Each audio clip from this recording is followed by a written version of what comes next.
Hey friends, what's up? Welcome or welcome back to the channel. In today's video, I'm gonna keep it a little bit low-key and relaxed and sort of do a follow-up from last week's video where I did a really immersive Google Calendar time blocking tutorial.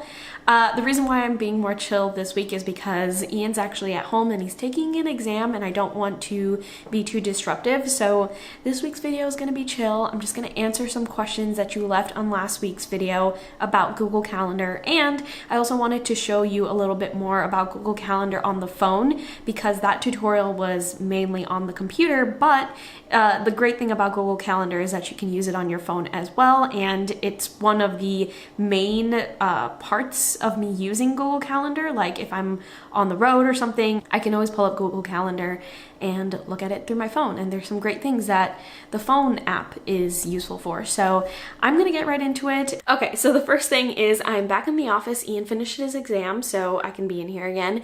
And secondly, I just got new glasses in the mail, so if you noticed a slight difference, I'm wearing new glasses, but I wanted to share my screen for my Google Calendar. This is essentially what my Google Calendar looks like on my phone, and I actually pulled up the example from last week's video where I did the whole time blocking thing, and I'm just sort of like pinching my fingers back and forth to expand it or make it small, whatever is a visual preference. And yeah, that's what the time blocking looks like on the phone. I'll let you see what it looks like on a daily scale. So this is actually like toggling over to the schedule view if you saw last week's video. But in the Google Calendar app, you can go through schedule like I just showed the daily view. This is what a daily view looks like. And again, I'm pinching my fingers to expand it. There's a 3-day view. On the computer, it's a 4-day view. The weekly view, which is a very common view. And then the monthly view, which is actually one of my personal preferences on my phone. I do like a widget on my phone screen so that I can see a month at a glance, and it's great. So yeah, those are the different views, and this is what it essentially looks like on my phone. By the way, my phone is in dark mode, so it will probably look a lot brighter if you are not using dark mode, but this is just my personal preference. I also wanted to share some different options that you can do in Google Calendar. You can do these options on the computer, I think most of them, and you've probably already seen that if you went into Google Calendar and started experimenting from last week's tutorial. But I feel like some of these things are a little bit more intuitive on the phone, and some of those things are goals, reminders, and tasks, which you can see right now. So I'll start with the top one. Goals are not something that I personally use, but it is an option, and it's just preloaded goals that Google actually suggests for you, which is really cool because it turns into not just a calendar app, but an app that is really trying to help you improve in whatever way that you want to improve. So there are things like exercise, build a skill. It's just super cool. Honestly, I feel like I should be using this more often, and maybe I will in the future. Let me know if you want to see more about that. But something that I use very often is the reminder section. So if you remember from last week's video, I mentioned something a lot where I say I'll get text messages, and they're not really text messages. They're basically just pings on my phone that act like text messages, and they're from my reminders most of the times. Other times it's from that time blocking thing that I mentioned last week. But in the reminder section here, you can do whatever you want. So I'll put something like film for Instagram reel. So that is just a reminder that I want to remember every Saturday. So I'll just go down to Saturday, and I always want to remember to do that first thing in the morning. So I'll put 9 a.m. Sorry. And then you can set like repeated reminders. So like I said, I wanted this to happen every Saturday. So I can go to every day, every week, every month. You can see it from the screen. But you can also do custom, and you can repeat it every Saturday for the rest of the, eternity, or at a certain date, or after a certain amount of occurrences. And then when you hit done, you can see an overview here. So it says film for IG Reel. It's a reminder. It's on Saturday starting on May 28th at 9 a.m. and it repeats every week on Saturday at 9 a.m. So I'm going to hit save, and you can see that has shown up on the calendar, but it doesn't look exactly the same as the time blocking stuff. It looks like a blue little bubble, and that is what makes it different looking than the time blocking stuff. This is like very specifically a reminder. And I'll show you an example right now. I have a lot of pop-ups right now, but you can see this WIEIAD, that's what I eat in a day. This is an example of a reminder that I have for myself. So it shows up as a notification, almost like a text message on my screen. And I am just somebody that is very responsive to having notifications in my little bar here. So it's effective for me. So if that's something that's effective for you, if you have pop-up notifications and stuff like that that are helpful, this is definitely a good option for you to do the reminders. I'm going to delete this because I definitely don't want to have many of those same reminders. But another option you can do are tasks. And I think tasks is almost exactly like events. Like I'm toggling between tasks and events and it looks almost exactly the same.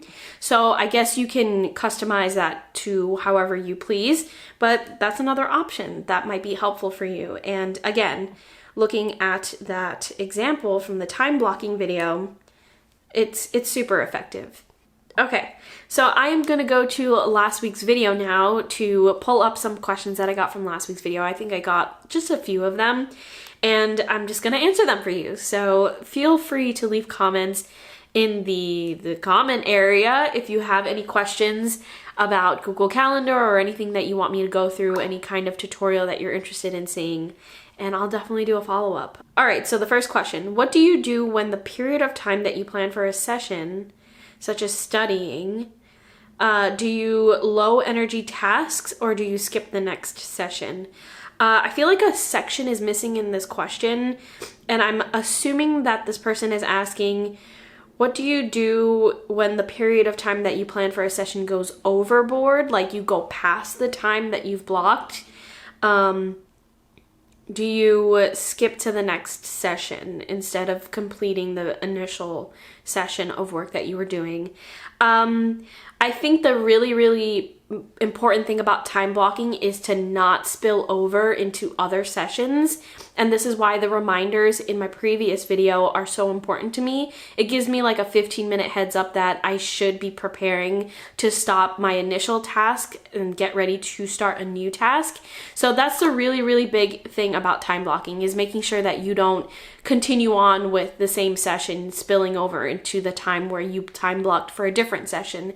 So use the reminders as something that is helpful for you to prepare and to wrap up, and really be strict with this, because otherwise the time blocking technique isn't really going to be effective. You have to be really strict with your time frames. And by the way, if like the super back-to-back stuff isn't helpful, I would say at first, when you're starting this time blocking technique, give yourself some wiggle room, and instead of time blocking from 9 to 5 straight, maybe do, some stuff in the morning, some stuff in the afternoon, and give yourself a little bit of wiggle room to get used to this kind of technique, if that makes sense. Next question, what do you do while you're doing a low-level task in your break when your break time is over and you need to return to the planned session? Do you start that planned event, or do you continue doing the low-level task until it finishes? I'm not too sure what low-level tasks mean. I wish I understood that, so whoever asked this question, if you're watching this video, let me know in the comments what exactly you're trying to say, because a low-level task, in my opinion, is something that's maybe more on the casual end. Maybe in my example from last week would be like engaging on social media. Like that's not something that's super urgent, but it is something that's like, you want to make sure that you're doing, even though it's not like a strict thing that I must do every single day kind of thing. If you're doing those kinds of tasks in your break and your break time is over, I would say, yeah, do return to your planned session from before. Again, this is another just standard thing about time blocking. Just make sure that you're keeping strict with yourself, because time blocking isn't going to be effective if you're not being strict about it. Okay, so the third question is, I call the time that I plan for myself free time. Should I schedule it? And should it be a specific thing that I'm doing during this free time, or can I do whatever I want? So I also call it free time or a break or whatever it may be. And you can do whatever you want during your free time or during your break. You don't have to have a set thing. You don't have to say like, I'm definitely having lunch at this time, or I'm definitely going to go outside this time. You can have your break be as loose as you want. Just make sure that you are putting that time in, because your leisure time, your personal time to do whatever it is that you want is just as important as your productivity time, your work time. So don't skip on that.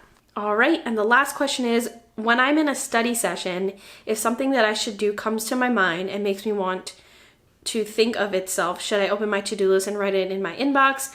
Or if it confuses me, should I wait by the end of my study session? I would say if you're somebody that is forgetful and something just pops up into your head, maybe quickly jot it down in your digital or in your physical journal, just so that you don't forget. And while you're focusing on the current session of whatever it is that you're doing, you can continue to do that. But later on, when you're maybe ending your day off and you're doing a bit of like recap for the day, or in the morning, if you're doing a bit of like journaling and getting your top 3 tasks for the day, you can look back at your notes and say, oh, I almost forgot that I needed to do that thing. Let me start adding it to tomorrow's or next week's time blocking session. I would definitely do that. That is something that I would personally do, is just jot it down really quickly. All right, so that is all for this week's video. I know it was a little funky. It's a bit of a like mid video in between my other kinds of videos, but like I said, it was a weird week. Let me know if you want to see any other tutorials or if you have any additional questions. It doesn't have to be about Google Calendar. It could be about anything. It could be about any of the programs that I've mentioned before, or my journal, or just whatever it is that's on your mind. So yeah, let me know in the comments. Thank you so much for being here, and I will talk to you in next week's video.